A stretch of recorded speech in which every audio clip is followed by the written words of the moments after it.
২১ November সকালে রাজধানী ঢাকাসহ আশেপাশের জেলাগুলো ভূমিকম্পের তীব্র ঝাঁকুনিতে কেঁপে ওঠে। এই ভূমিকম্পে মৃদু কম্পন অনুভব করেন ৭ কোটির বেশি মানুষ এবং প্রায় ৭.৫ কোটি মানুষ হালকা ঝাঁকুনি পেয়েছেন বলে জানিয়েছে মার্কিন ভূতাত্ত্বিক জরিপ সংস্থা USGS। সংস্থাটি জানায় ঢাকারই প্রায় ১ কোটির বেশি মানুষ তীব্র কম্পন অনুভব করেছেন এবং নরসিংদীতে তীব্র কম্পন পৌঁছেছে প্রায় ৩ লাখ মানুষের কাছে। ভূমিকম্পের ২.৫ ঘণ্টা পর সংস্থাটি জানায় এর আগে বাংলাদেশে সংঘটিত ১৯৮৪ সালের ৬ মাত্রার ভূমিকম্পে ২০ জন এবং ১৯৯৯ সালের ৫.২ মাত্রার ভূমিকম্পে ৬ জন মারা যান। বিশেষজ্ঞরা মনে করেন শুক্রবারের ভূমিকম্পটি সাম্প্রতিক ইতিহাসের তীব্রতার দিক থেকে নজিরবিহীন।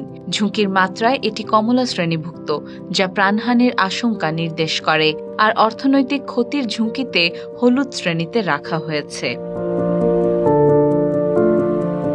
USGS জানায় ১৯৫০ সাল থেকে ঢাকার ২৫০ কিলোমিটারের মধ্যে ৫.৫ মাত্রার বেশি শক্তির ১৪টি ভূমিকম্প হয়েছে, যার ২টি ছিল ৬ মাত্রার। এবার ভূমিকম্পের কেন্দ্র ছিল ঢাকার মাত্র ২৫ কিলোমিটার দূরে নরসিংদীর মাধবদীতে।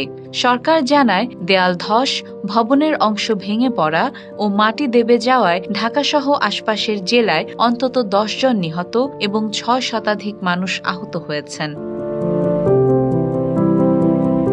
বিশেষজ্ঞদের মতে বড় ধরনের ভূমিকম্প সাধারণত ১৫০ বছর পরপর ফিরে আসে। তাই আশঙ্কা করা হচ্ছে এ অঞ্চলে ৭ মাত্রার শক্তিশালী ভূমিকম্পের সম্ভাবনা ক্রমেই বাড়ছে। এ পরিস্থিতির মধ্যেই গতকাল রাজধানী ঢাকা ও আশপাশের বিভিন্ন এলাকায় আবারও ভূমিকম্প অনুভূত হয়েছে। সন্ধ্যা ৬টা ৫ মিনিটের দিকে প্রায় ৩ থেকে ৫ সেকেন্ড স্থায়ী এই কম্পনের উৎপত্তিস্থল ছিল ঢাকার বাড্ডা এলাকা, যার মাত্রা রিখটার স্কেলে ৪.৩। এর আগে সকাল ১০টা ৩৬ মিনিটে আরও একটি ভূমিকম্প অনুভূত হয়, যার মাত্রা ছিল ৩.৩ এবং স্থায়িত্ব ছিল প্রায় ১২ সেকেন্ড, যার উৎপত্তিস্থল ছিল নরসিংদীর পলাশ উপজেলা। Desk report, Bangladesh guardian.